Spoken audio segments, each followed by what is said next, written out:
Okay, guys, welcome back. Hi there, Lan, Remy, and all the others. Good to see you guys, and we just have about 2 minutes, then we'll get today's meeting started. Oh, hi, Eddie. Eddie's sighting. He doesn't usually make an appearance. Big boy. Not Peachy, the brother. He's a little camera shy usually.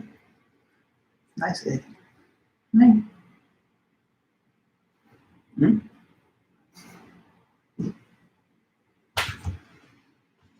Too cute. Hi, Anna. Good to see you too.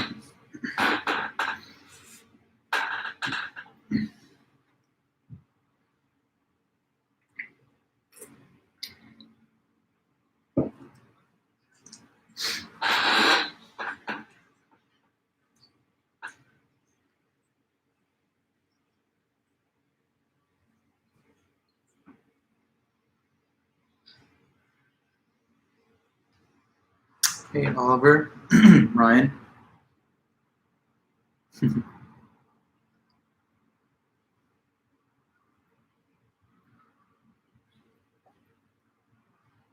Cool. All right, hope you guys have been having a nice week so far.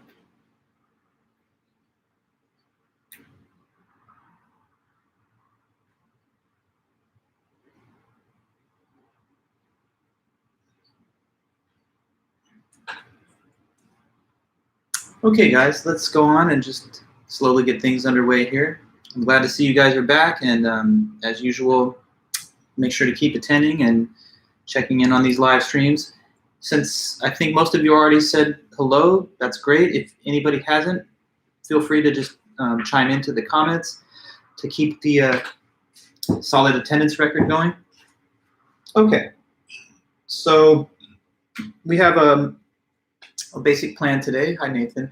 We're going to try and finish off the last fallacy of ambiguity that we didn't get to last time. And then we're going to move into the fallacies of relevance today. I've been replying to emails that I've been receiving from students about their midterms.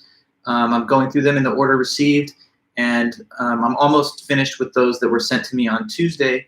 I think the last one I have replied to was mailed to me at 3:48 p.m. on Tuesday, but the remainder, those that email me after 4 o'clock on Tuesday, I'm going to get to you guys just after class today. So not to worry. If you message me Tuesday, you'll get your email back today. And to those that haven't emailed me, if you're looking for your scores for your midterm or anything else, please just message me and send me an email. If you do, I'll be sure to reply to you within 48 hours at the latest, and maybe perhaps faster than that. Okay, guys, so just a reminder on that little topic of discussion that you should come and get your grades by sending me an email. And when you do, I reply with a fully detailed set of scanned images that'll show you all the comments and explain the scores to you. Okay, now we're in a part of the class where we're starting to talk about fallacies. Fallacies are when an argument has a logical flaw or an error, and with a fallacy in the argument, it means the argument is defective, flawed, erroneous, problematic. So we shouldn't be committing fallacies, and we shouldn't be people that are persuaded, tricked, fooled, or deceived by fallacious arguments that other people may make. So we have to be able to name and identify these fallacies, and that's our goal this week and next week. And hi, Matt, Stephen, and all the others. Good to see you guys. So first of all, what's a fallacy? A fallacy is when an argument contains a logical error or flaw, and there are different categories of them. The first category that we started with on Tuesday last time were called fallacies of ambiguity. What is a fallacy of ambiguity? Well, it's when an argument contains ambiguous words, sloppy grammar, or a confusion between two similar concepts.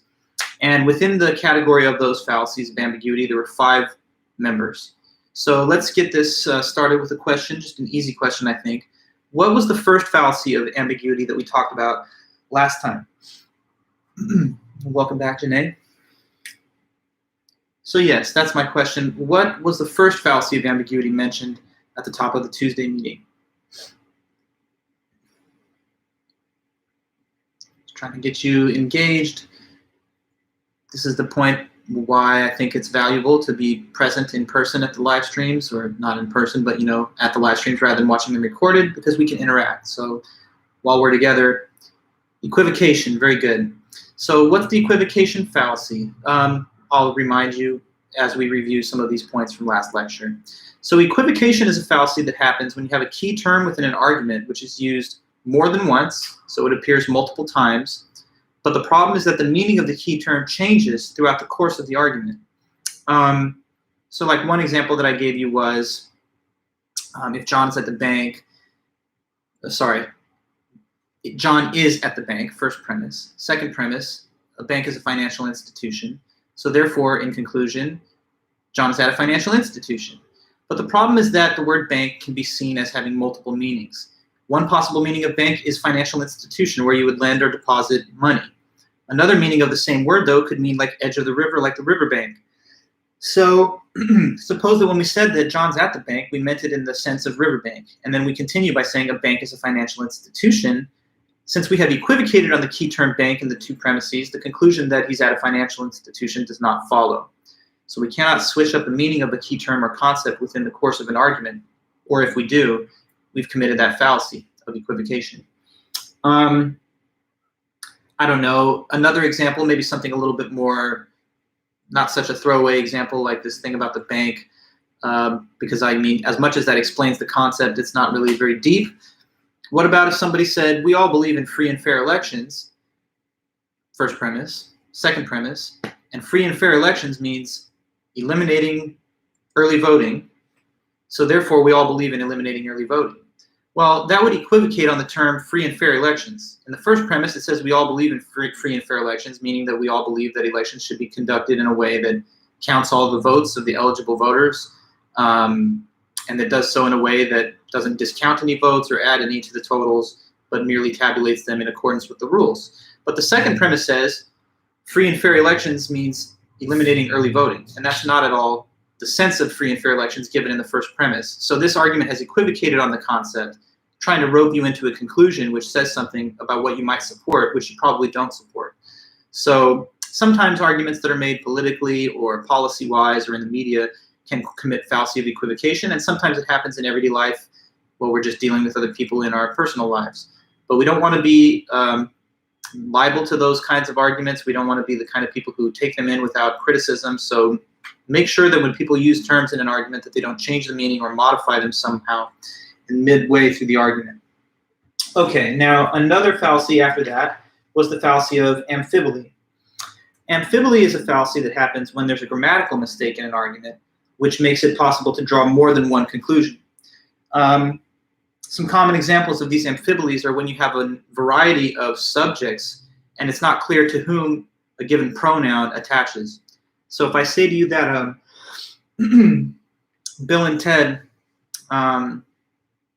were having a disagreement over who gets to keep his time machine, the word his is used, but it's ambiguous grammatically to whom it refers, because Bill and Ted were two subjects mentioned at the beginning, and they're both male subjects. So we can't really say without further clarification who is the referent of the pronoun his. So grammatically ambiguous statements and arguments can sometimes confuse us. The right thing to do in reaction to that is to ask the person to restate it in a way that eliminates the grammatical ambiguity. In the case I just mentioned, I mean, we could have said it in a grammatically unambiguous way. Bill and Ted were having a discussion and they had a disagreement over who should have Ted's time machine, or, etc. But with the pronoun being stated in a way that makes it ambiguous to whom it refers, that's amphibole. Okay, after that we talked about the fallacy of accent, yeah? And the fallacy of accent happens when the meaning of an argument or statement changes depending on which word or phrase within it is given an accent or an emphasis. In language, we all know that we can sometimes add emphasis to a word by having a characteristic intonation that emphasizes that word in a statement. But sometimes when we do such things as add emphasis, we can incorrectly modify the original meaning of something that someone said or wrote. So like in one case, imagine that the book gives this example, so I'm just reminding you of it again. Mother comes home, sees that the shed has been burned down, and sees that the daughter has some spent matches and soot on her. So it's obvious that it was because of her that the shed burned down, because she used matches. So the parent says, "What the hell? Didn't I tell you to never play with matches?" And the daughter says, "Yes, you did. But the thing is, I wasn't playing with matches. I was doing little science experiments with them, so I guess it was okay, right?" Now, obviously, by adding that long emphasis, I wasn't playing, emphasis on the word playing, with matches. She's trying to convert the meaning of the original rule from do not touch matches, do not light matches, to something more specific, like the only thing you can't do with them is create games that are fun playtime. But other than that, feel free to use them. This obviously, through the means of applying the accent or stress, has changed the correct understanding of the message.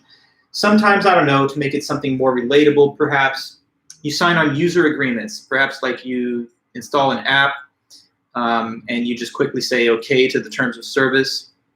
Or maybe you skimmed the terms of service, and then later on you realize that you're in violation of them because some specific term within that was emphasized by the product or service in a way that you didn't understand. So we have to make sure that we have a common understanding of things. Sometimes when things are italicized, bolded, or just an inflection is added in the way we intone the words as we speak, that can change the understanding. So that could be a fallacy of accent. Okay, we talked about division too, right? Let me get the answer on that one, because I know that we didn't, I think, cover composition.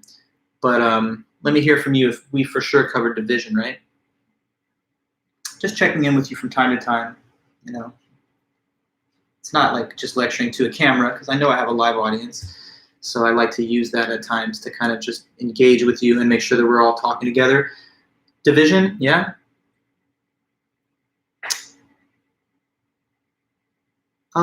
So could the underdeveloped example be an amphibole and an equivocation? Well, underdeveloped can refer to a person who is malnourished, sure, or not fully developing physically. And I'll get to that, Matt. Thank you for your answer. But now Stephen has a question. You're referring to the example I mentioned last time, like the malnourished children. He took photos of them, but they were underdeveloped.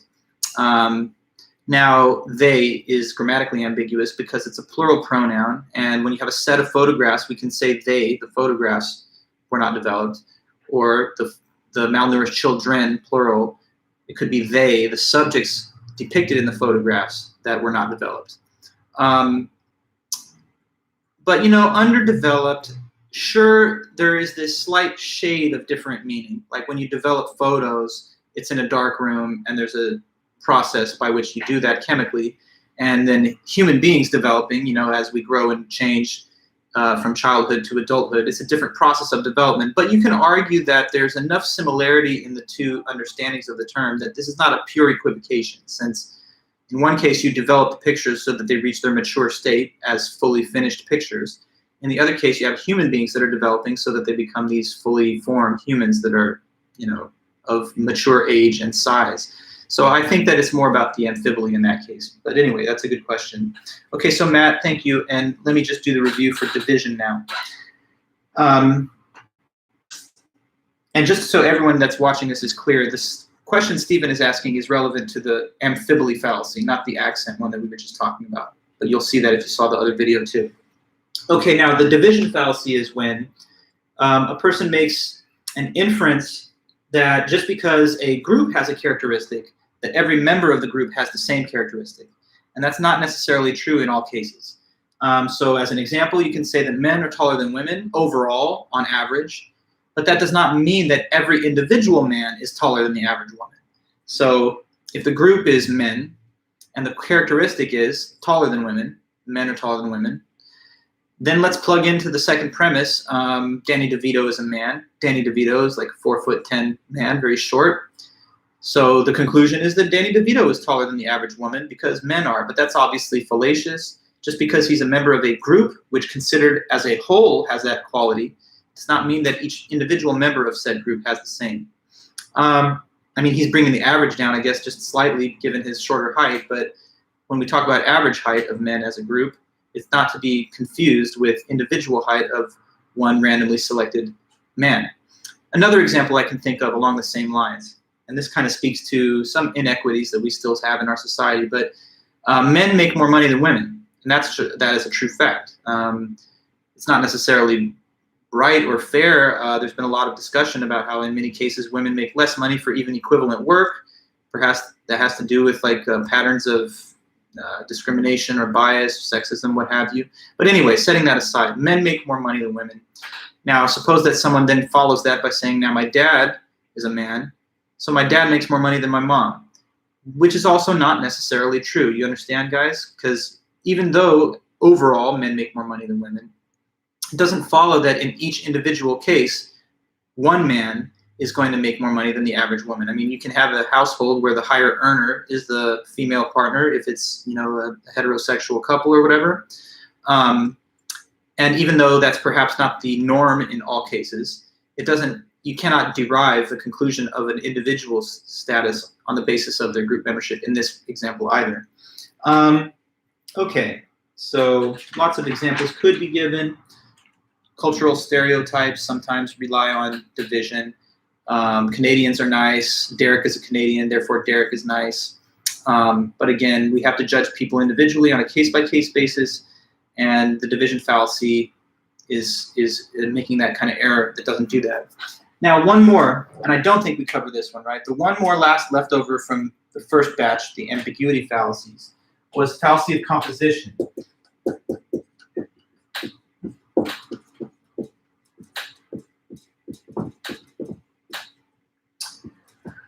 Now, the fallacy of composition, if you understood the division fallacy, and that seemed pretty clear to you, then this will be very easy, because it's really just exactly like the division fallacy, except in the reverse order. So instead of starting with a claim about a group and then dividing down to each individual member, the composition fallacy starts with a claim about an individual's characteristics, and then it tries to build up to a composition claim about the whole group of which they are a member. So composition says this: a characteristic of a member of a group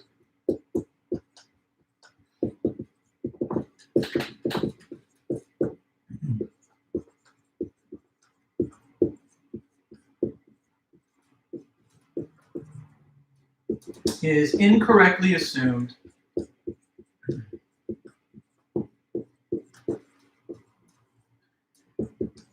to be a characteristic of the whole group.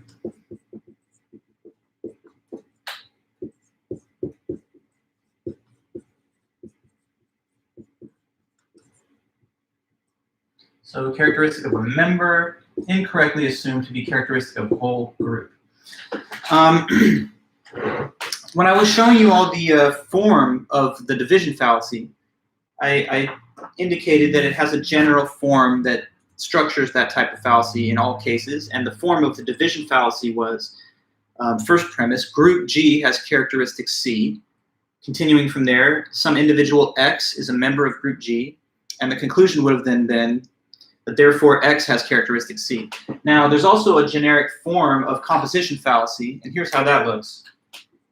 The first premise will just say that some individual X is has a characteristic C.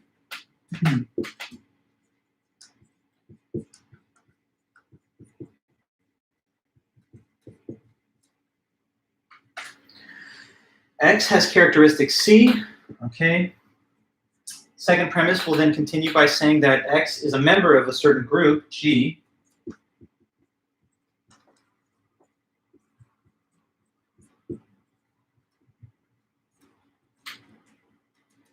So therefore, the apparent conclusion of the composition fallacy would be that the group G, the whole group, has the same feature that the member has. So group G, sorry, to make that easier to read, group G has characteristic C.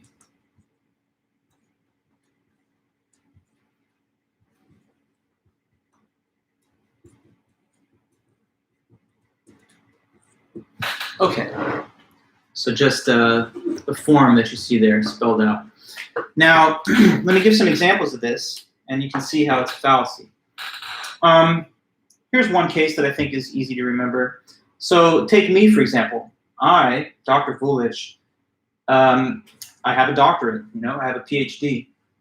So I'm highly educated. I have an advanced degree. So Dr. Vulich has a doctorate. Dr. Vulich is a member of the Vulich family. So therefore, the Vulich family is a bunch of advanced degree holders. This is not true, though. So just a little fact about my biography. I'm the most highly educated person in my whole family. That goes back generations. Nobody has a PhD. So there's a couple people in my extended family that have some master's degrees and stuff like that. But I guess I went further than everybody else. So in this case, noting that I have a PhD and that I'm a member of this family that I'm a part of, it does not follow that the whole family has the same kind of characteristic feature. So sometimes you can have members of groups that have qualities that are not seen in the group as a whole. In the division fallacy, we could have also said that, my family's loud, I'm a member of my family, and therefore I'm loud. But again, that's not necessarily true. You can have a quiet member of a loud family. That would be division. In this case, it would be like, well, I'm quiet, and I'm a member of my family, so my family's quiet. But that's not necessarily true either. So we can have parts that don't exhibit properties or qualities that the whole shows. Let's see. Another example from the book. The rooms in the hotel are small. Like room 101 is small. Room 101 is a part of the hotel, so the hotel is small. But that's not necessarily true. You can have a big hotel that's composed out of a bunch of little rooms. So in that case, even though the individual parts have a feature, the whole system that they compose together, it doesn't have that same feature. Now it's called the composition fallacy because it begins with a claim about an individual and it concludes with a claim about a group. So the direction of inference is from the part to the whole. So that's like composing up to something instead of dividing down. Division is called division because it goes in the opposite direction, from a claim about the whole, and it ends with a claim about the parts. So we have to understand that sometimes a system which exists can have a whole that is greater than the sum of its parts. If you're living in a very powerful country, that doesn't necessarily imply that you're a very powerful or wealthy person, because the country is a system formed by means of all of its little elemental parts or citizens, and a feature that it exhibits in large part or as a holistic thing is not necessarily seen in each individual member. Another example from the book. So sodium is very dangerous to humans. Chloride is also very dangerous to humans. So therefore, someone might say sodium chloride is very dangerous to humans, but not so fast. Sodium chloride is actually just the scientific name for table salt. It's NaCl. So when sodium and chloride are formed together as this molecular compound, it's the staple of everyone's diet that we just have as a given, which is salt. Salt is not necessarily something that's bad for your health, at least in moderate amounts. It contains iodine and other things that can be healthy and necessary even for you. But the individual elements, which by themselves form it, are highly unstable and dangerous if they're not supplemented by the other. So once again, we have something where the parts are dangerous, but the whole formed by means of them composing together is not. Okay, so I think that's pretty much everything I wanted to say about the composition fallacy. So with that, we're now all done with the first group, the ambiguity fallacies. That was equivocation, amphibole, accent, division, and then now last, composition. Okay, so now we're going to continue from here. We have another category of fallacies that is the real main point of today's lesson. And what they are called are fallacies of relevance. So let's give the general name of the category. We'll define that name, and then we'll go through the examples of each one.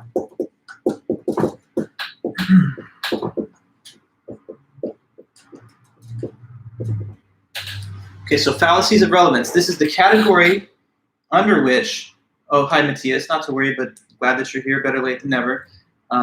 You've arrived with good timing, I think, because we're now going to start talking about these fallacies of relevance, which is the real point of today's meeting for the most part. Okay, so fallacies of relevance, a new category, not the fallacies of ambiguity, but of relevance. In this case, with fallacies of relevance, it's when one or more of the premises in the argument is irrelevant or unrelated to the conclusion. So here we go. When one or more of the premises in the argument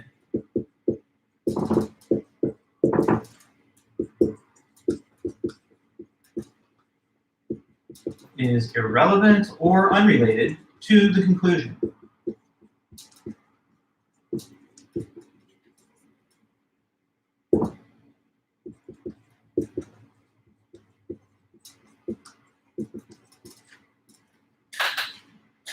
Okay. When one or more of the premises in the argument is not relevant to or is unrelated to the conclusion. So let's just kind of remind ourselves about what arguments really are. Arguments are a set of premises that are given as evidence, which is supposed to somehow back up or support a conclusion that is based on the premises. So the premises are supposed to provide evidential support for the conclusion that's below them. But it would definitely be a problem if the premises didn't even have anything to do with the conclusion, like they're not even relevant to it. What if someone tries to tell you, look, it gets really hot in the summer in New York, therefore affirmative action is a bad policy. I mean, that would make no sense, right? I mean, that would be an argument, I guess, but what's the evidence? The evidence is that it gets hot in the summer in New York, and therefore we shouldn't have affirmative action. I mean, it's totally not related to the claim.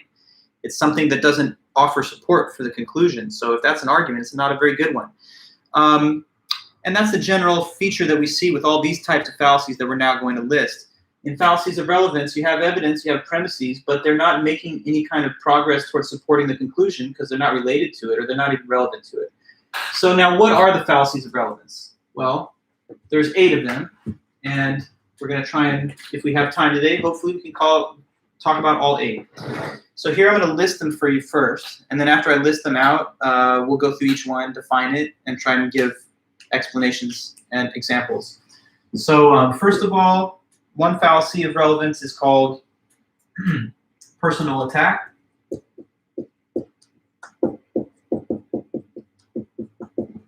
Okay, personal attack. Then there's appeal to force.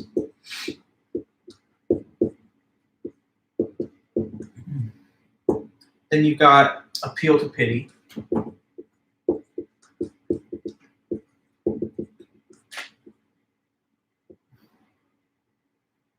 And after that, it's popular appeal.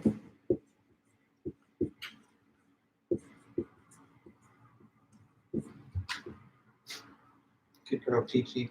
1 second.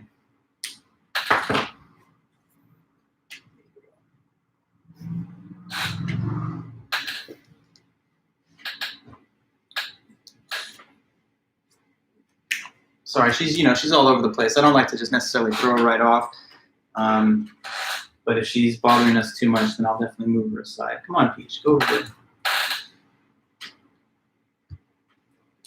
Sorry, let me put this down. Try and get her to another area. Okay, Peachy. How about down here? Okay, there you go. Thanks, guys. Happy birthday to Peach, by the way. She just turned 1 year old.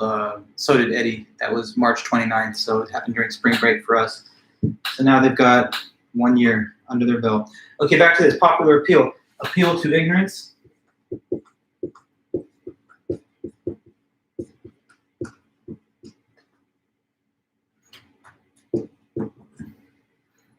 Okay, and then we have 3 more. Hasty generalization.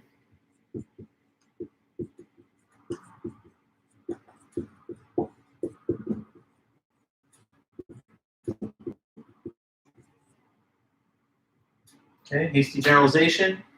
Sure you can see that that's E. And then 2 more, there's straw man and then red herring.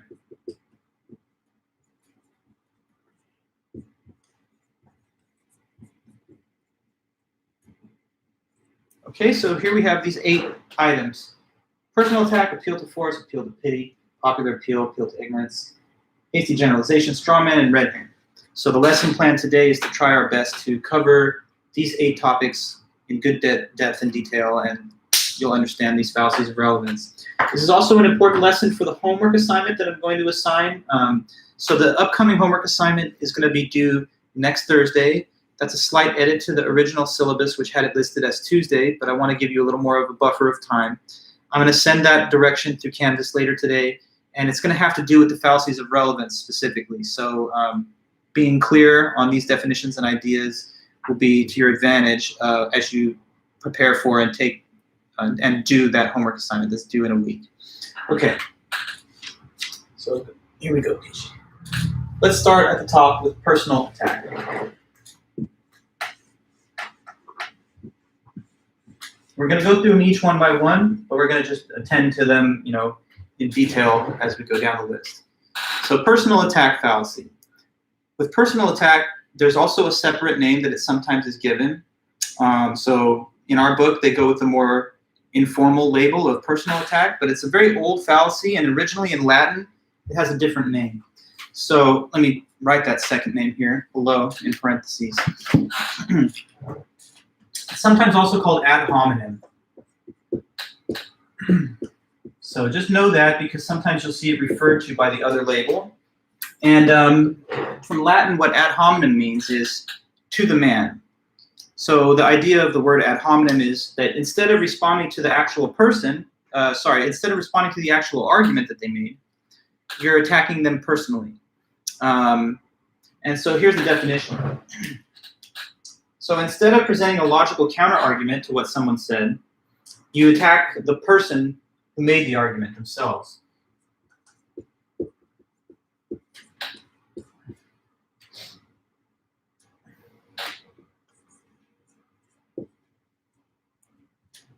I'm going to use the word providing, thank you. Instead of providing a logical counter-argument,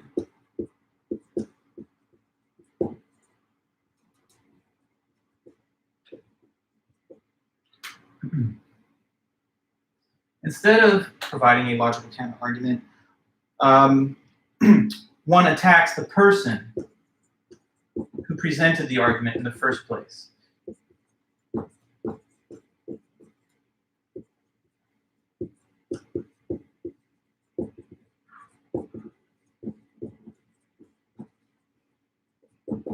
So instead of making a logical response, the person just attacks the individual that actually presented the argument.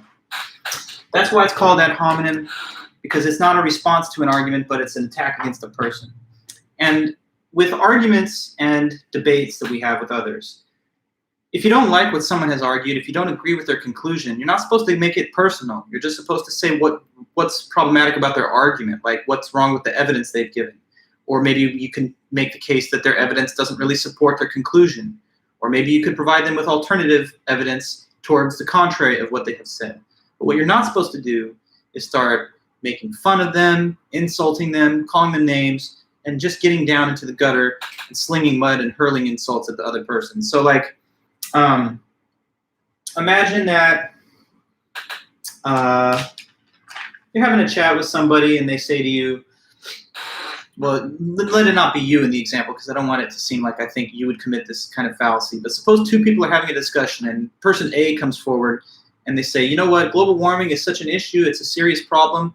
According to the data that I've looked at, global temperatures have been on a steady increase over the past 20 years, and we're seeing Arctic ice melting and sea levels have risen by a number of inches in the past decade, so we should address climate change. What do you think?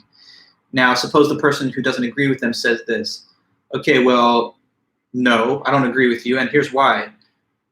Your breath smells disgusting. I can smell it from over here. Can you take a mint or some gum, or like, what's wrong? Do you even brush your teeth? I'm not going to listen to this guy tell me that global warming is a big issue when you can't even brush your teeth.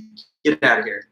Now look, is that relevant? Is that relevant at all to their argument? Did this person making a reply in that way show that the person's original argument is incorrect? Did they say why their evidence is flawed or why there's different evidence that should be considered? No. Instead, they just said, hey, you have poor hygiene or whatever, so that's why I don't agree with your conclusion. But whether the person has good, bad, or in the middle hygiene, it doesn't have anything to do. It's not relevant to the disputed or contested claims. So really, when the person makes this ad hominem, it's not an effective response. And honestly, when people do this, I often wonder, why are they doing it? Because it doesn't make anybody think, oh, that guy, he knows his stuff and he's got the better argument. If anything, when people hear you use ad hominem, this is the thing that they should be thinking and that they are thinking. Well, he must not be able to actually defend himself with reasons. He's got to resort to, personal attacks and insults. That must mean that he doesn't actually have any kind of logical counter to what has been claimed. So if anything, I think it undermines your credibility in the course of conversation or argument when you start making fun of people and using ad hominems. Here's the thing about ad hominem, though, right? We all have pride, and we all have a sense of being attacked and being insulted. So when you make arguments to people, and if they use ad hominem against you, it's very tempting to take the bait and get down into the gutter with them. So this person says your breath smells bad, get out of it, you don't know global warming.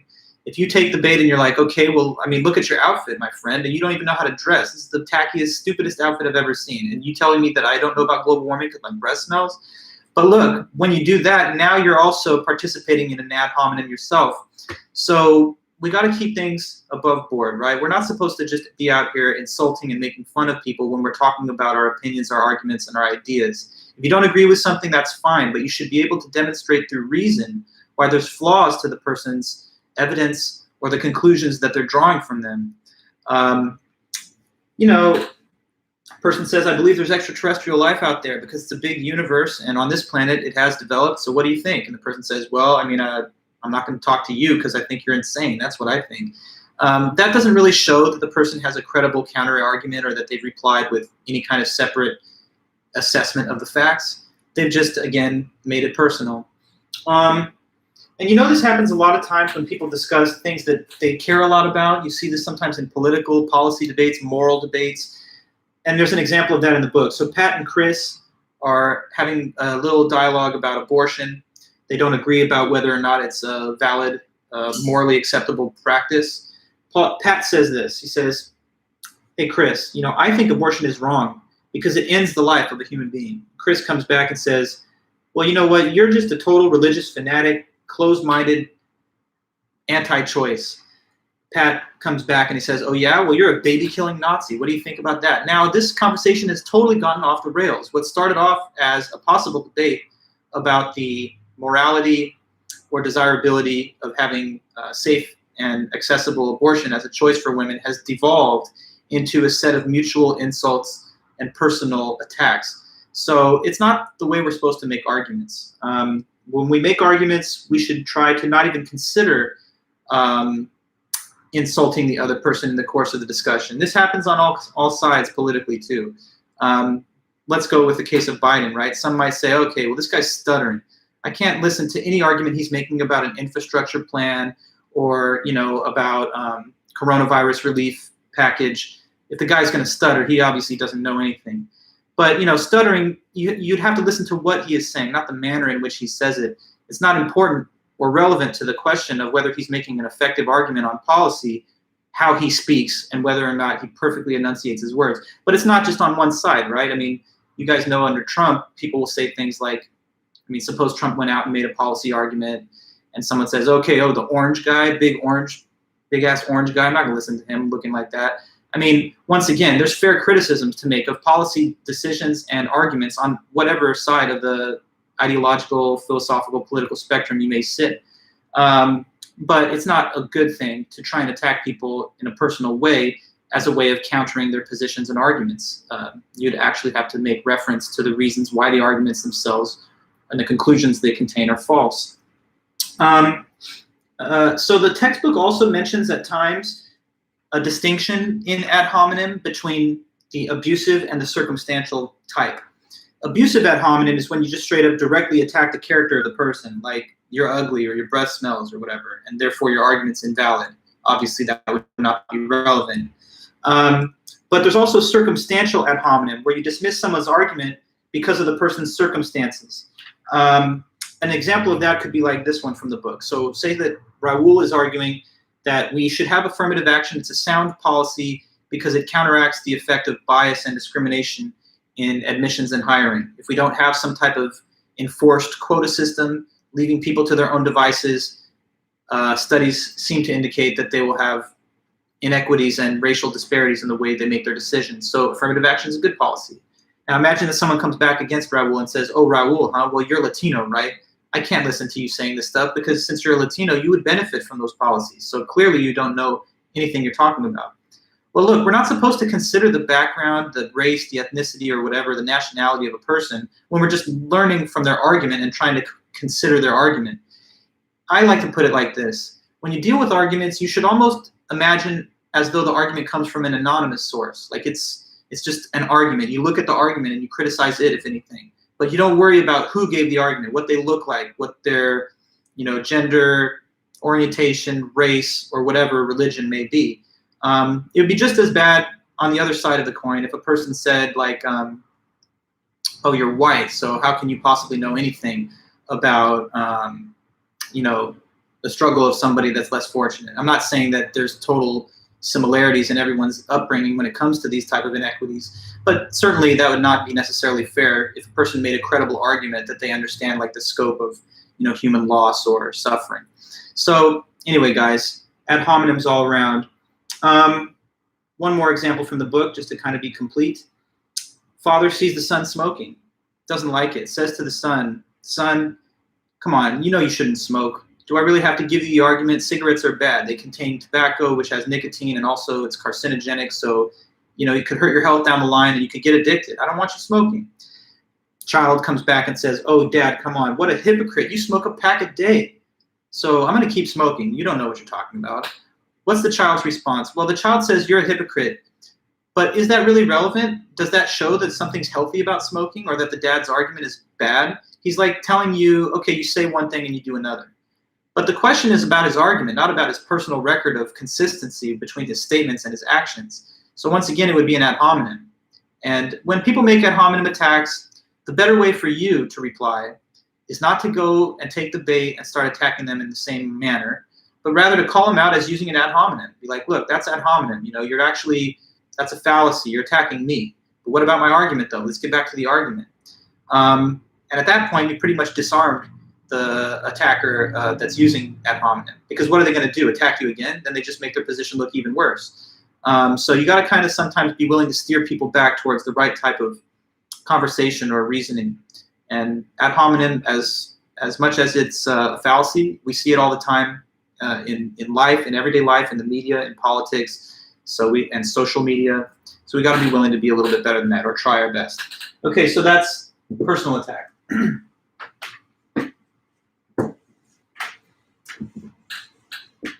Okay, then. So we continue from there. Oh, you know, another one, I was thinking of this the other day. You know Fauci, right? The CDC doctor that, you know, there's a lot of trust placed in him during the pandemic. I know that sometimes people said, oh, can we really respect this guy's medical opinions? Because did you see him toss the baseball over the home plate? He couldn't even toss the ball. It was way off base, literally. So this guy doesn't know his stuff. Come on, that's not relevant. This person is an expert in infectious diseases. So if you just attacked him on his athletic prowess, this is a personal attack that doesn't have anything to do with, like, the content of the arguments that he might be making. Okay, so let's go on to the next one, which is appeal to force.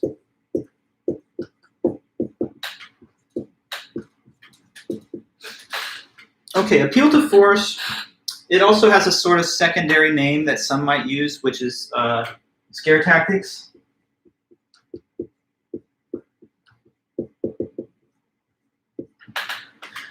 Okay, so appeal to force, aka scare tactics. This one I think is pretty easy to understand. It's simply when a person uses or threatens to use force to get another person to back down and accept their position. So when one uses or threatens to use force,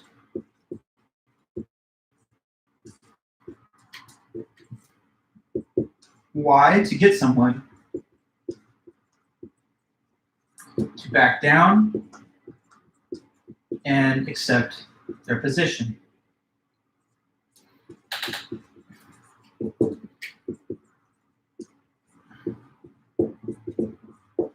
Okay, scare tactics, appeal to force. When a person uses or at least threatens to use force to get another person to back down or at least to accept their own position. So let's think about this. Say you're having one of those lovely debates with one of your parents at the dinner table or whatever, and you know, I'm sure you guys have nice parents. I'm not trying to raise any stereotypes, but obviously sometimes it is said that the members of the older generation don't always see eye to eye on everything with young people. And so suppose that we had such a situation as that, where, like, a parent and a child didn't agree about something. Maybe the child comes out and says, you know, there's a lot of racism in our society, and I think that these social justice movements are important because we have to address these longstanding patterns of racism and inequality. What do you think, Dad? Now imagine that dad guy's like, so listen to me. I don't agree with you at all. And you'd better stop saying all that nonsense, because do you remember who pays your tuition? Huh? So that's that. Now, what's the implied threat in the parent's message here to the child when the child says this stuff about whatever argument that I was mentioning? Hey, don't say that. And in this household, I don't want to hear anything like that, because you remember who pays your tuition, right? It's easy enough, but just give me some little feedback here. What do you think is the so-called implied threat in this case?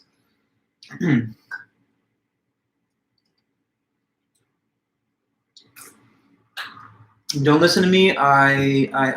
What?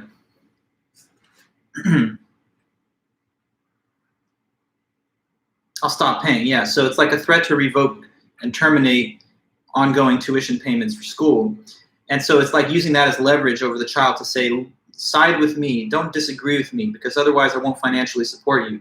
Now, this might get the child to fall in line, I guess, if they're that intimidated, but is it a good argument logically? No, because did the parent say anything about why the child's argument is false or why their evidence is incorrect? No, it just says, side with me or else. That's the format of the scare tactic fallacy, pretty much. Believe me, take my point of view, or else. Now, I give you the case of parents, but anytime that someone holds power over another person, they may be favorable towards this fallacy because they can use it as leverage. Suppose you have an employer and you're making an argument about something political to your employer where you guys don't see eye to eye, and the employer says, look, people working at this office, I don't want them to say that kind of stuff. You catch my drift? Okay. Now, in that case, it's a threat to the termination of employment if the person doesn't make good on whatever, or rather doesn't side with their position on something.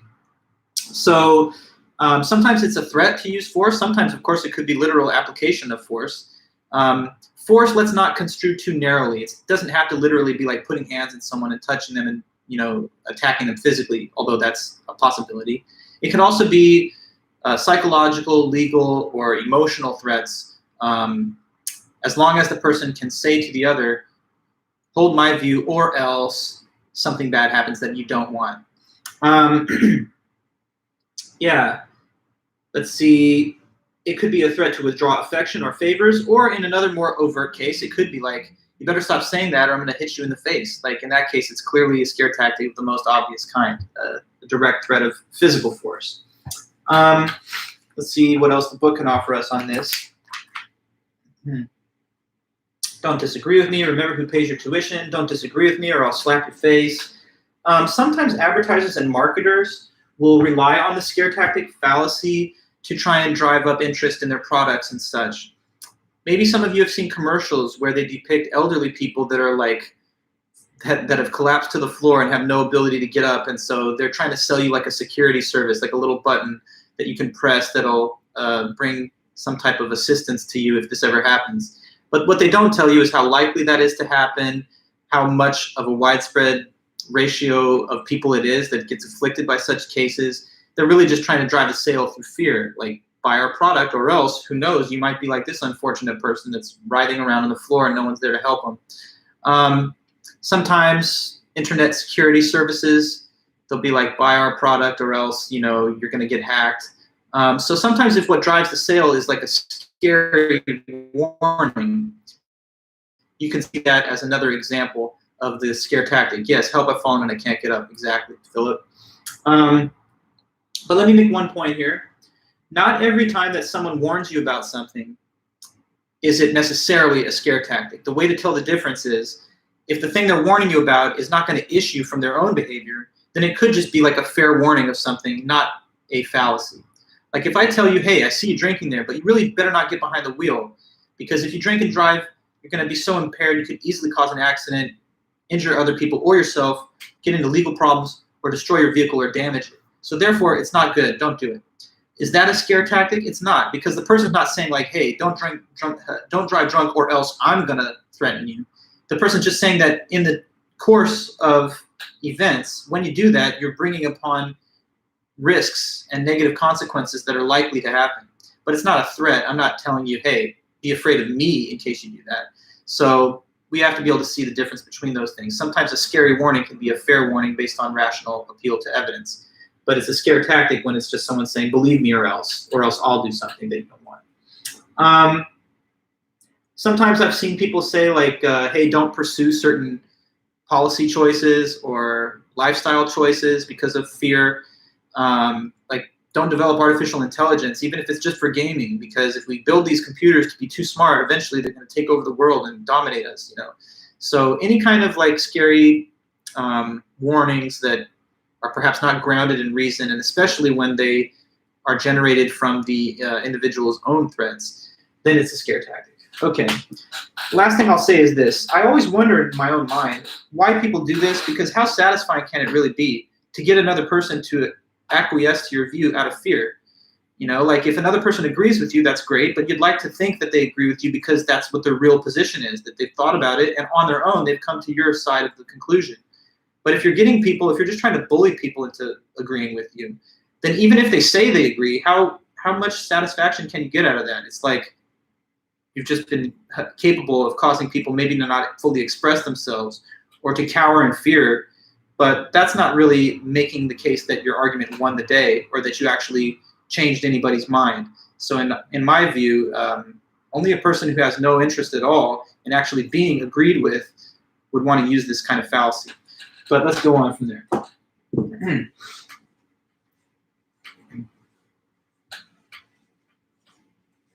Okay, so we had personal attack, appeal to force. Now we have appeal to pity.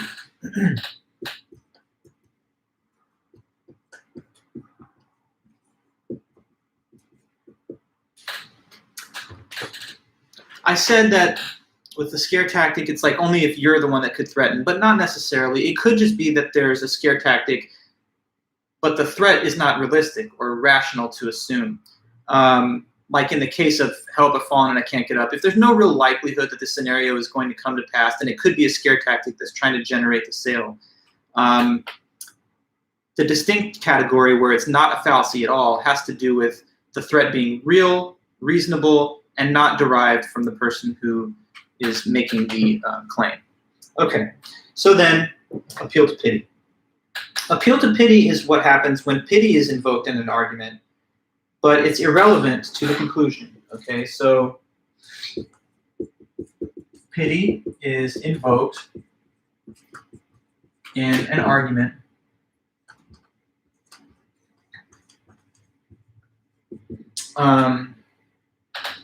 when it is irrelevant to the conclusion or discussion.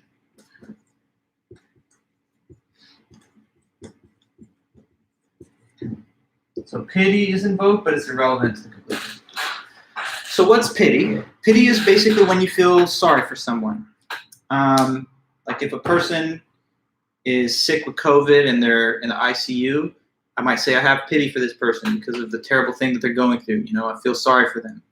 So pity is like a sympathetic reaction to a person's plight or dilemma.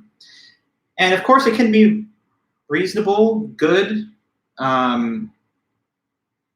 caring to feel pity at times for people, but it can also be a fallacy if the person who's requesting this show of pity and sympathy is making the appeal when it's kind of irrelevant to the circumstances or when it's not serious enough to be taken seriously. So here's one example from the book. They give the case of the traffic stop. So suppose that you've got a person that's driving on the roads and they're going way too fast, right? So they're like blowing the speed limit by 20, 30 miles per hour. And they get ticketed, they get stopped. So here's the officer's citing them, telling the person, hey, I'm gonna have to ticket you today. You were just now driving 25 miles above the speed limit, so that's an infraction. I'm writing it up. Now imagine the person says, officer, please, can't you just give me a break? I've been having the worst day. This morning, I found out that my partner was cheating on me. So I can't get it out of my mind. You know, I can't even focus on the road. I'm driving around kind of in a rage, but I'm also just so upset. And it's very sad. This was a very important relationship to me. You understand? So come on, don't you feel sorry for me? Can't you let me go without a ticket? Now, as sad as it may be if that happened, right? It's not really relevant to the point of the discussion here, which is whether the person actually was in violation of those traffic laws. I guess the officer could show sympathy, but it's not really a question of it being important enough for them to, invoke some kind of exception to the rule. You could imagine that the circumstances are even more silly and trivial. Hey, my friend's goldfish died the other day, and it's really been a tough time for her, and I've been her emotional support, and so I'm distracted while I'm driving because of that, and therefore, can you give me a break? So I'm trying to explain cases here where the request for pity from the so-called officer is over something that's really minor, unimportant, and doesn't reach the level of seriousness that would merit some kind of special consideration. As a professor in school, you guys know that I have a lot of cases of students coming to me sometimes with a similar type of appeal, like, hey, I've just been having a hard time focusing on my studies in the past couple of weeks. I've been a little bit out of it mentally, but I'm trying to get back on track. Can you maybe just let me turn everything in late at the end of the semester? Come on, I'm having a tough semester. It's tough. It's COVID. Well, look, I try to be as generous and as fair as possible, but sometimes there are requests for special treatment that are based around a feeling of sympathy that is totally an emotional appeal, and it doesn't involve any kind of statement about why you couldn't possibly have done the work or why it would not have been reasonable to expect you to do the work. So whether it is the officer case, the boss, professor, the parent, sometimes we find ourselves in positions like these where we're asking for pity, but it doesn't pass the bar of significance to justify that. The book has a few other cases. I didn't have time to type up my assignment for class tomorrow because I promised my friend that I'd meet at the movies, and you're not supposed to flake on your friends. You got to keep your promises. So please, please, please, can you type it for me? This is like your friend telling you to type their work for me. Please type it for me. If you don't do it, this friendship's going to be all messed up. I really can't have that. Well, people who fall for this fallacy may see themselves as caring and sensitive people who hate to say no. Compassion is certainly good, but there are times when, if someone makes a request like this, you should step back and ask yourself whether pity is really relevant to what they're arguing for. If not, you can still express your concern, but not give in to their fallacious reasoning. Now, one more thing about the whole appeal to pity example. I want you to understand that sometimes, though, when a person asks someone else to be shown special consideration or sympathy, it's not always unfair. It can be legitimate and justified. It just depends on the case, and basically it depends on whether or not the context of the case makes it so important, the events that have happened to them, that it's only reasonable to show pity. Like, if a student comes to me and they say, Professor, I would love an extension on my paper, and the reason is because I got into a terrible accident yesterday, I broke my leg, and now it's shattered in all these different places, and I'm awaiting surgery, so I've been having a hard time completing my assignments. I would be really cold, callous, and indifferent to their situation to say, oh, don't hit me with your pity party. You got to do your work. Breaking a leg, that's none of my business. See, that wouldn't be okay. That would be the most strict and hardcore way of responding to the situation possible. And in such a case where we're talking about health and well-being, it's fair to say that that would impair a person's ability to do well. So your judgment should kick in there and say, like, pity is justified in this case. Or going back to the situation of the driver, suppose the cop pulls him over and says, I'm sorry, but I got a ticket to you. You're going too fast. But they say this, please don't give me a speeding ticket, officer. My toddler is in the back seat. They swallowed a nickel. They're choking right now. And they're having trouble breathing and turning blue. I'm trying to get them to the hospital. I'm trying to speed through these traffic signals and go a little faster because I don't have time to wait for an ambulance. I need to get them over there. It's urgent. Now, if the officer said, I'm sorry, but speeding is speeding, then that would be, again, very insensitive and indifferent to the urgent nature of the emergency they're facing. So when it crosses a certain threshold of significance and seriousness, it's out of the realm of an appeal to pity, and it just becomes something that we should attend to and respond to with concern. That's what it says in the book, too. In this case, we would consider the officer grossly insensitive, maybe even criminal, if she gave the parent a speeding ticket instead of escorting him and his child to the hospital as quickly as possible.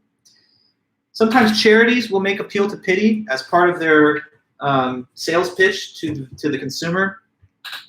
You ever seen those commercials for like the ASPCA, and it's showing these dogs and stuff and cats that are like all emaciated and kind of looking diseased and injured, and it's like, for just a couple dollars, you can help these dogs and stuff.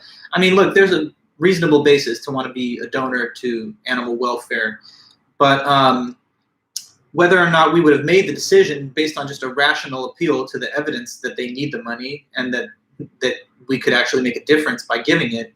If we're just treated to images and sad music and that Sarah McLachlan song, you might say, hey, this is just trying to appeal to my emotions and pity, and I want a rational argument as to why this is going to serve, the better good. Okay, guys, so appeal to pity. I hope it all made sense and the examples kind of worked for you, but let's keep going.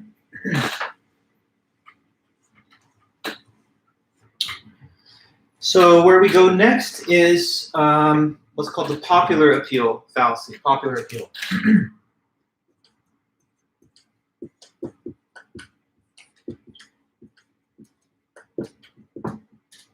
Okay, popular appeal, the name kind of just gives it away. It's pretty easy to understand, I think. This is when a person appeals to popular opinion to support their claim or their conclusion. So when one appeals to popular opinion,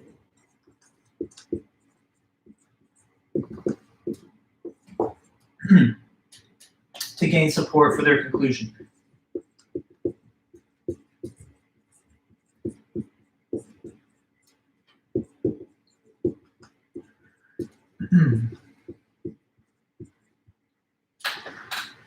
Yeah, when one appeals to popular opinion to gain support for their conclusion. Right, so sometimes a person makes an argument that something is true or correct, but the only reason that they give you is just because it's a popular thing. And that's not a good argument, that's a fallacy. If something deserves its popularity, because it is good, right, or true, then you should be able to make the argument independently of how popular it is. So like as an example, what if someone told you iPhone is the best? And you're like, okay, why though? And they're like, oh, because it's just the most popular. Like everyone has an iPhone compared to the Android.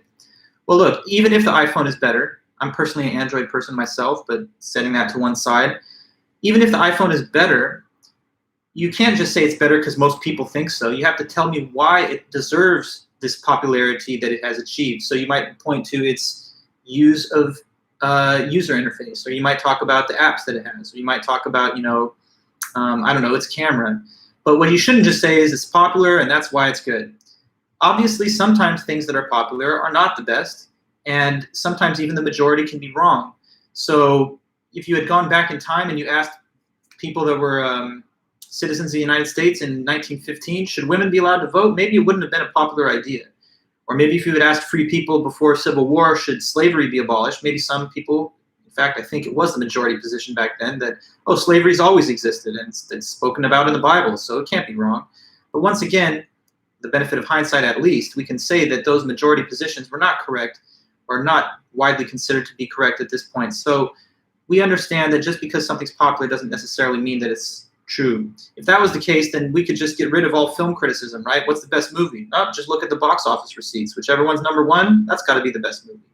But obviously, people who have taste and judgment, when they make film reviews, they don't just report on how much money the movie's making.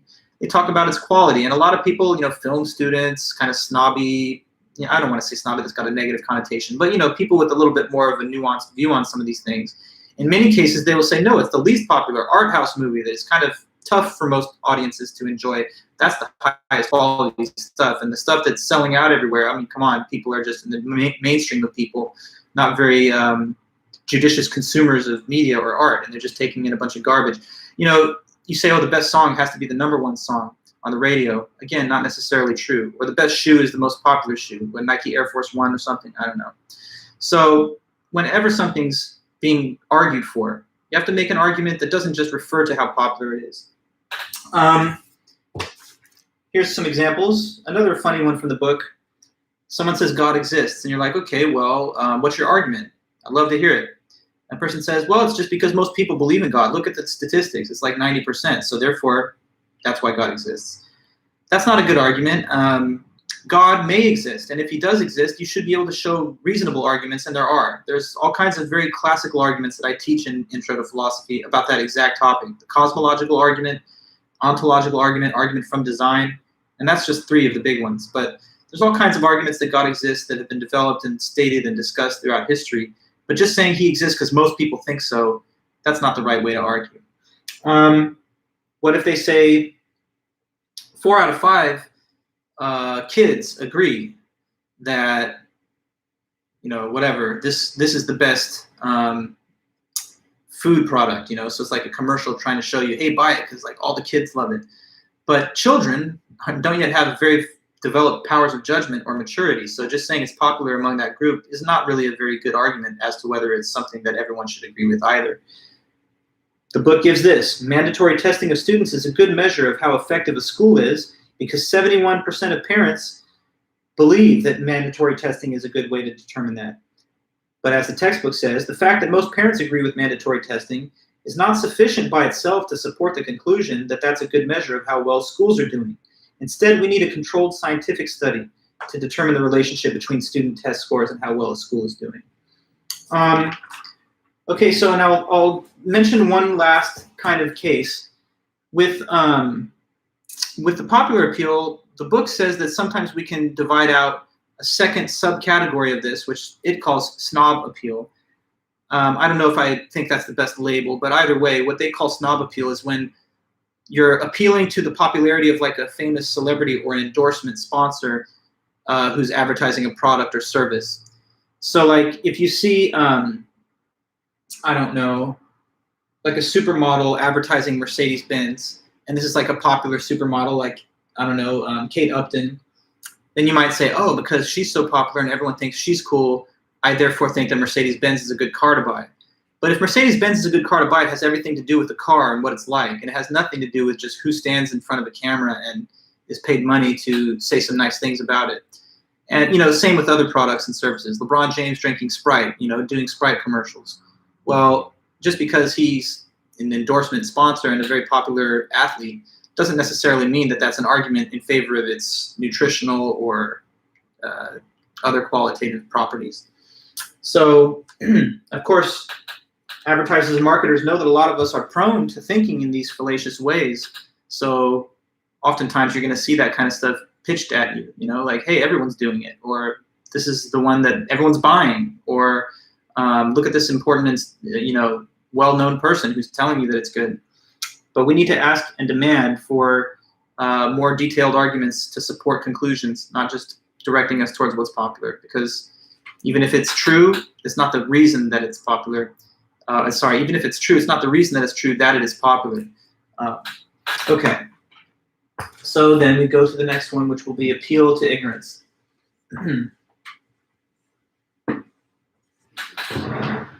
Okay, just a few more then. Next, as I said, appeal to ignorance.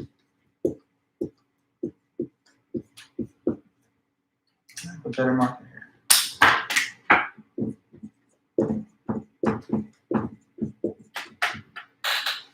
So now with appeal to ignorance, the basic definition is that a person claims that something is true, a person argues that something is true just because, only because, no one or it hasn't yet been proven false. Okay, so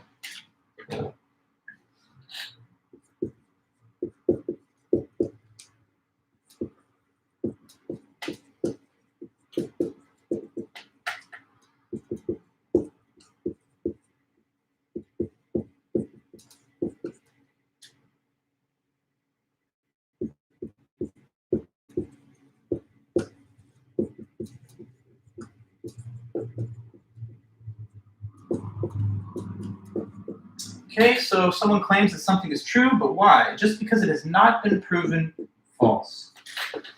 Once again, not a good way to argue. So for you to have evidence for something, you have to have evidence that is affirmative in support of that thing. You cannot just say it's true because there's no evidence or proof that it is false. As an example, what if I told you that there's got to be aliens in outer space, and the reason is because why? If you follow this example or this definition, tell me what would be the fallacious reasoning here. Aliens exist. Why? I'm glad you asked. Because, why? According to the fallacy. One claims that they exist just because, only because, why?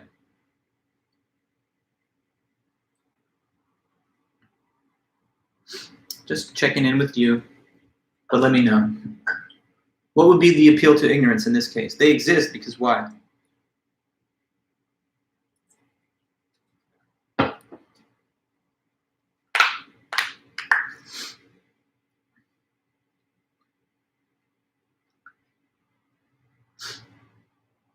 Just takes a second, a little lag, I understand, but please do let me know.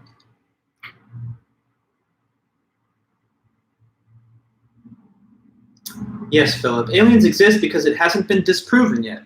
Right. But what kind of argument is that? Someone says they must exist because you can't prove that they don't? It's like impossible to prove a negative. What would it mean to prove that they don't exist? I mean, you would have to survey and canvass the entire physical universe, which is not even possible. What would be evidence that aliens exist?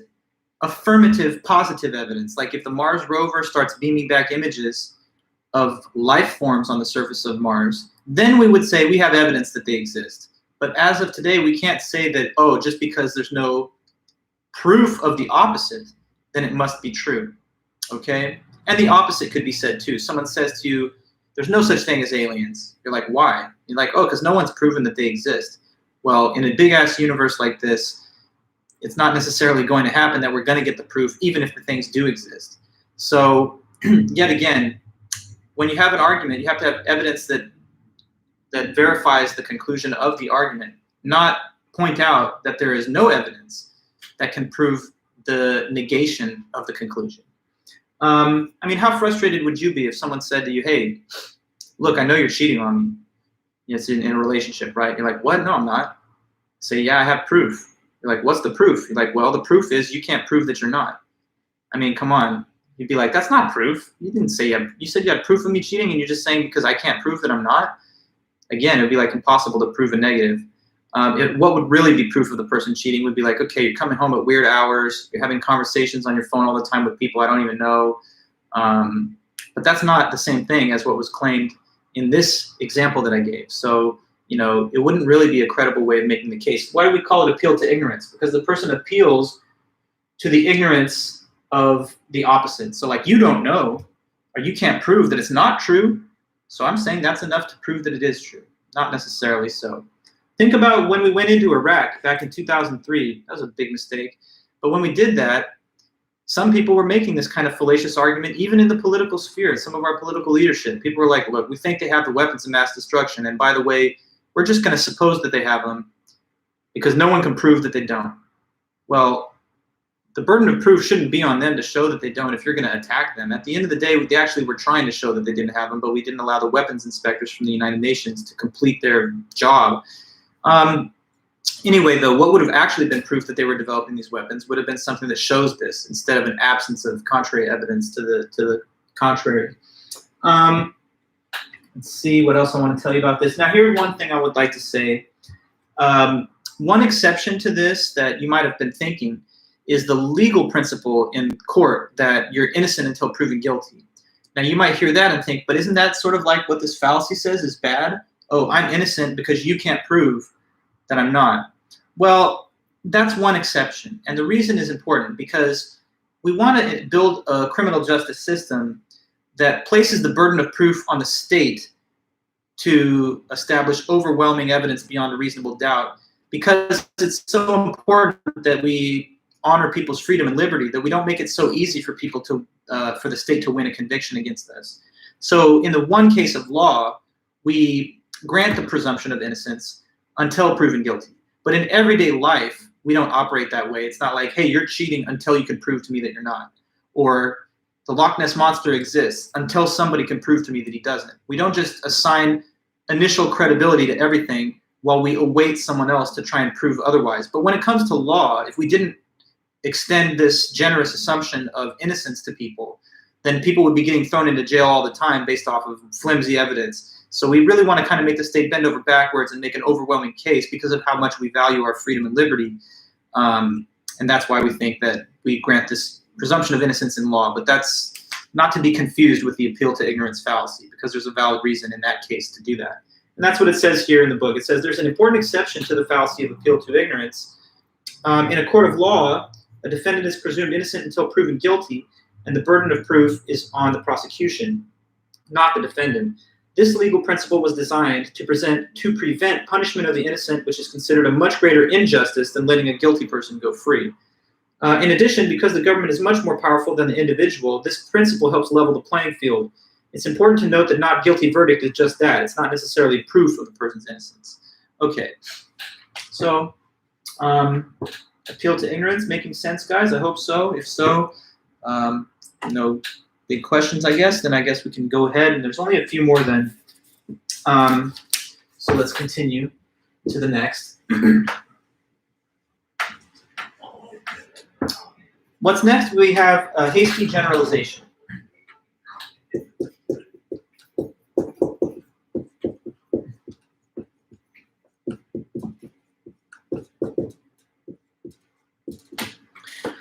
Okay, so hasty generalization is this. It's when a person makes a universal claim, but they're doing it a little too fast. So when you make a universal claim based on a sample that's either too small or biased.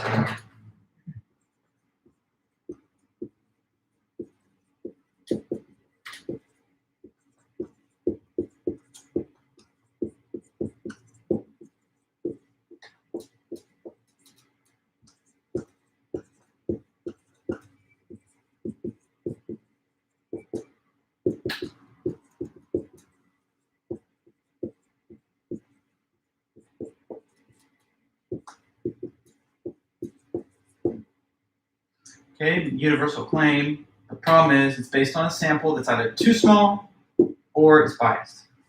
All right, so let me explain some of these terms here. What's a generalization? Okay, a generalization is like a universal statement. It's an all sentence. So like, for example, if I say to you, all crows are black, that's a generalization about crows. I'm not saying some of them are black. Most of them are black. I'm even going farther. I'm saying each and every crow, all crows are black. So a generalization means this is true in general of all things in that category, not just some or most. Well, when we make generalizations, though, the problem is that sometimes we jump to these generalizations too quickly. Hasty means overly fast, too quick, too fast.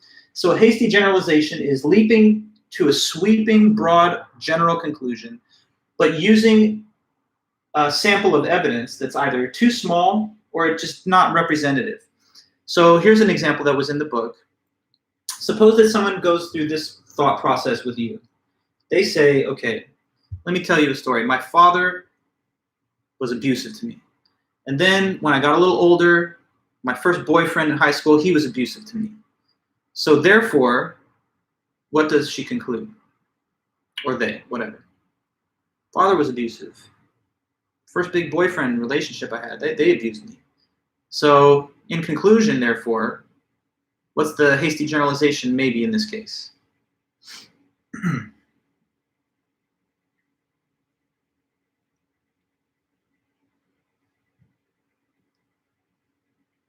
You think you got it? Let me know.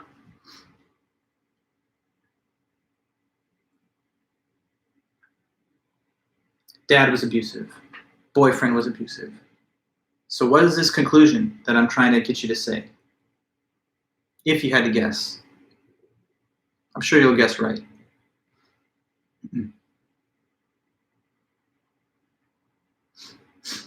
Yeah, therefore all men are abusive, right? And so now we reach a general, universal generalization about all men, but based off of what? Based off of two examples. And so that perhaps is a hasty generalization.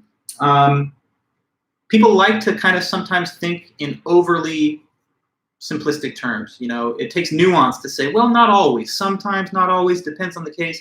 People a lot of times just like to make blanket assumptions, you know, like, oh, women, they're all not loyal, or men, they're all mean and aggressive. Maybe even when these things are true in the majority, you still have to look at individuals on a case-by-case and make the decision about what you think when you encounter such a person and you experience them. So that would be a hasty generalization, perhaps. Here's another example in the book. So somebody says, a college education is the great equalizer when it comes to class in the United States.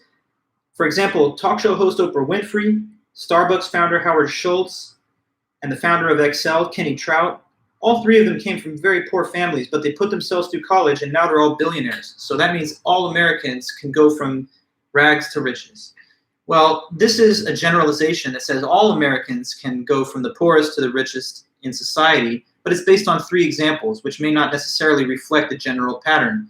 And the book says that that's not the general pattern, because it says this statement is a hasty generalization based on only a handful of outdated cases. In fact, while 77% of young people from rich families graduate from college, only 9% from poor families earn a college degree, which also adds to the gap between the rich and the poor, which is already at a 30-year high.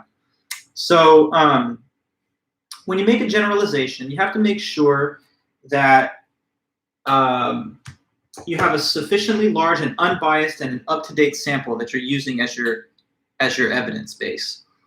Just a couple cases is not enough to back up such a bold statement as a universal generalization. These generalizations are very hard to defend because for them to be false, all it takes is one counterexample. If a person says all men are abusive or that all women are disloyal, all it takes is one man or woman that doesn't have that quality to disprove the broad generalizations. So we should be a little bit hesitant to make such sweeping claims unless there's irrefutable evidence and abundant proof. Yeah, like someone might say, oh, my friends in college were fans of this movie franchise, like some, I don't know, Marvel Comics franchise, and therefore all college students love that. But if you have a self-selected group of friends, that maybe revolves around your own self-selected interests. It may be a biased sample that doesn't necessarily reflect the broad attitudes that all college students have. So sometimes you need to get out of your own head and out of your own experience to check with a more widely available source of evidence and experience to determine whether or not a generalization you're making is valid or true. One last example. In 1824, there was this classical poet, Lord Byron, and after his death, a physician removed his brain and weighed it, and he found that his brain was 25% larger than an average size. And based on that one discovery, the entire scientific community started to develop this myth that there was a connection between brain size and high intelligence, just based off of one example. Now, that's been refuted and conclusively disproven since then, that brain size can be a major contributor to how smart you are. It's actually interesting. There's kind of almost like a racist explanation for why okay, so like there's this other field called phrenology, which used to exist, and they used to say like that had to do with the shape of your skull can have some bearing on your native intelligence and morality and skills, and they used that as a way of trying to justify slavery and all of that by saying, okay, well, the average African-American head has these different contours and shapes, which demonstrates that there's less intelligence and less, et cetera, et cetera. But that was running contrary to their older idea that brain size, based on the brain of Lord Byron, contributes to how smart you are. So they didn't want to concede that, okay, well, these are a lot of times larger heads, larger brains, because they didn't want to concede the point that black people were smarter, or at least as smart as everyone else. So anyway, just a little digression. Look at phrenology if you ever want to research some kind of fake pseudoscience from the 18th and 19th century. Okay, now there are just two more. After this, there's straw man, and then there's red herring.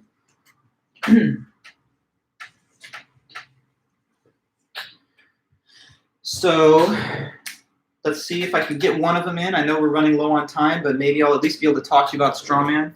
And if I can't finish the notes that I'm just now about to write up, because there's only two more examples or two more definitions really, then I'll make sure to put detailed description of it in the notes that I send you later tonight with the directions about the second homework assignment.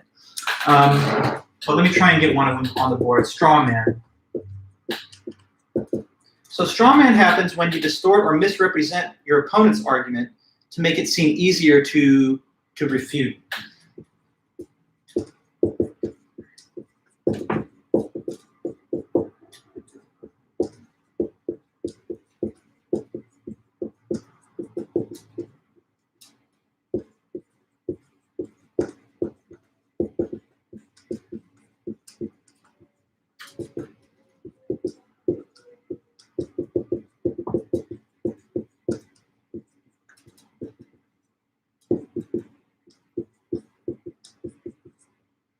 Okay, so you distort or you misrepresent your opponent's argument Why would you do that? To make it seem easier to refute it.